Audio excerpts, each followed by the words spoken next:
Cohen, so we have had Stormy Daniels on the show several times, and I was initially a skeptic of hers, but I found her to be incredibly sincere. To remind everyone, you actually helped broker the $130,000 hush money to keep her quiet about her alleged affair with President Trump. After the story broke, you were horrible to her. You taunted her in the press and said you'd be taking an extended vacation on her dime. I don't think you think that Otisville Correctional Facility is an extended vacation.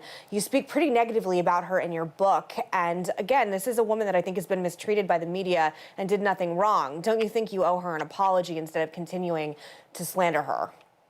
So the answer is yes. I owe her and the country an apology for what I did. I also owe the First Lady an apology for lying to her.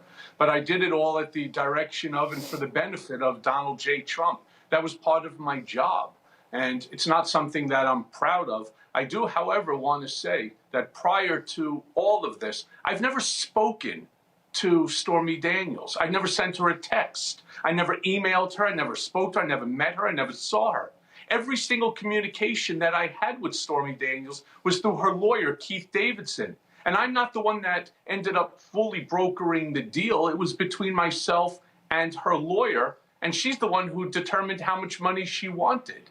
So there are many lies that were told about me, whether or not I sent somebody to Nevada. I didn't even know who she was. All I know is in 2011, I received the very first phone call from Keith Davidson that there was a story that she wanted removed about this relationship. So there are many lies that go around, but I don't want to hurt anybody. I did it because it was my job. I did it because I was directed to do it. And I did it for the benefit of Mr. Trump, who at that time was only days away from the election. So, yes, I do owe her an apology, Megyn. Thank you. You know, Michael, I want to ask you something. You snapped out of your love for Donald when you got caught, right?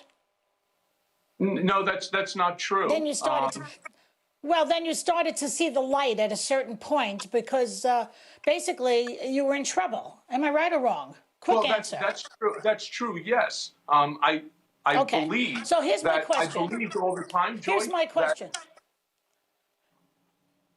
All right, here's my question, because I think it's important. I want to know from you. Here you have a lot of people in this country who seem to be in love with him the way you were, okay? And I use the term loosely. And yet you snapped out of it. You see what's going on. He basically leads the country against their interests. He lies to them constantly. They're dying by enormous numbers, and that they don't seem to be able to snap out of it. Do you have any suggestions of what we can do to get these people to see the light the way you did? Well, I tried to do that in my House Oversight hearing, and I tried to do it again in the book Disloyal. What I'm doing is I'm explaining to people, this is the real Donald Trump. I have peeled back the onion so that people can understand and know who the man really is. It's Trump derangement syndrome. And yes, 38% of this country believes everything that he says or makes excuses like I did. The same excuse why I allowed him to say the things he did about my daughter in front of me.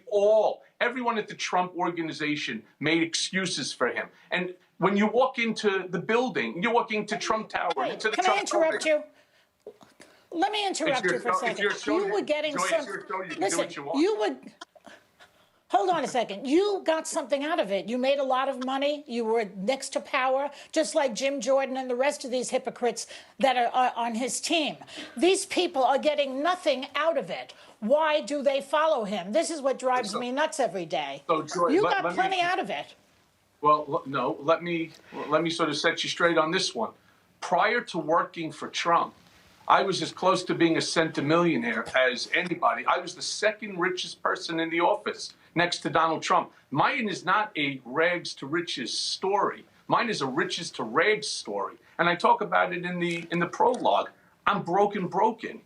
And the only thing right now that's important to me, Joy, 1 second. The only thing that's important to me right now is making amends with my wife, my daughter, my son, who I've put through tremendous hell over the course of the last 3 years for this man and the country at the same time. So your characterization of me is inaccurate. What I do talk about in the book is the fact that, yes, it was the power.